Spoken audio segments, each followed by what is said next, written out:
Good morning, student. Today we will read the nice poem given on the page number 38 of your English reader. That is, trees are the kindest things I know. और after me you all have to repeat. जैसे मैं line बोलूँगी मेरी line के बाद आप सब लोग रिपीट कीजिएगा. I have marked the tough words here. मैंने टफ वर्ड्स को यहाँ पे अंडरलाइन किया हुआ है. I will explain it during recitation and you just have to write in your class work copy and share me after this video. Okay, so it starts as trees are the kindest things I know. They don't harm, they simply grow and spread a shade for sleepy cows and gather birds among the boughs. तो they are the kindest thing. Kindest things मतलब सबसे ज़्यादा जो दयालु होता है उसको बोलते हैं काइंडेस्ट.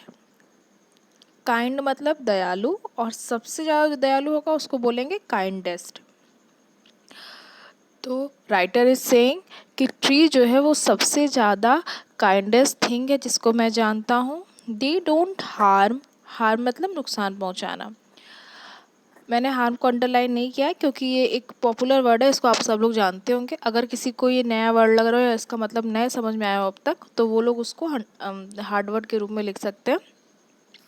ये किसी को नुकसान नहीं पहुंचाते. And they simply grow. ये बस आगे बढ़ते जाते हैं.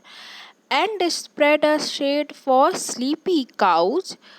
जो आपने देखा होगा जो काउज रहती हैं वो अक्सर पेड़ के नीचे बैठती हैं. क्यों? Because trees give them shade. Shade मतलब छाया. And gather birds among the boughs. Boughs boughs means branches. जो पेड़ की ब्रांचेज होती है ना उसके लिए एक दूसरा टर्म भी है, डेट इज बाउज. तो आपने देखा होगा जितनी बर्ड्स रहती हैं वो सब उसकी ब्रांचेज पे इकट्ठे हो जाती हैं. गैदर मतलब इकट्ठा होना. तो पेड़ क्या करते हैं?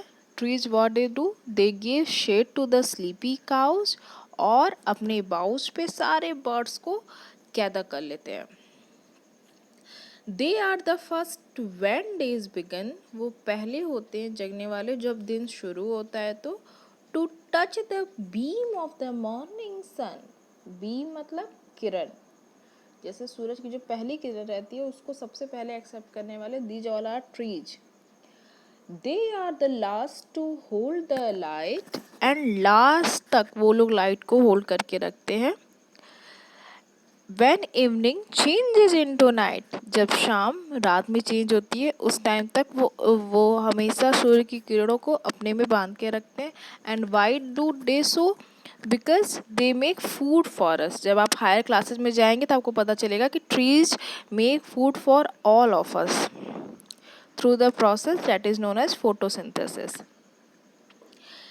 सो थर्ड स्टैंजा क्या है? And when a moon floats on the sky. जब मून फ्लोट करता है मतलब स्काई पे आता है चलता रहता है. दे हम अ ड्राउजी लूलाबाई. हम मतलब गाना. दे हम अ ड्राउजी. ड्राउजी मतलब जिसको नींद आने लग जाए, जो कि आपको जैसे सुने और फिर उसके बाद लगे कि हल्की हल्की नींद आने लग जाए अच्छी वाली, उसको बोलते हैं drowsy.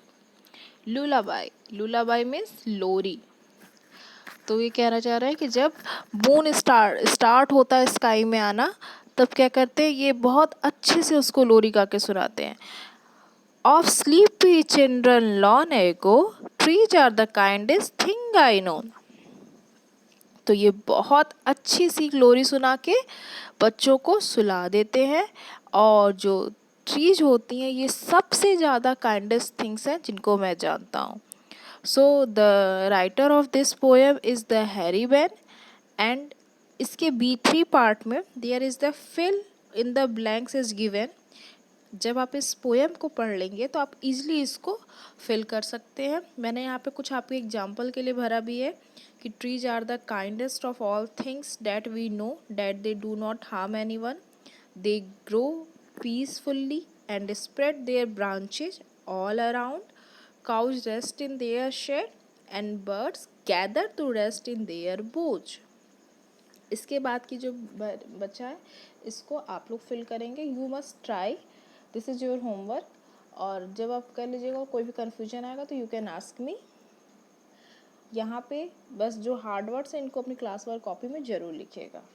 Okay, all right, take care a lot, bye.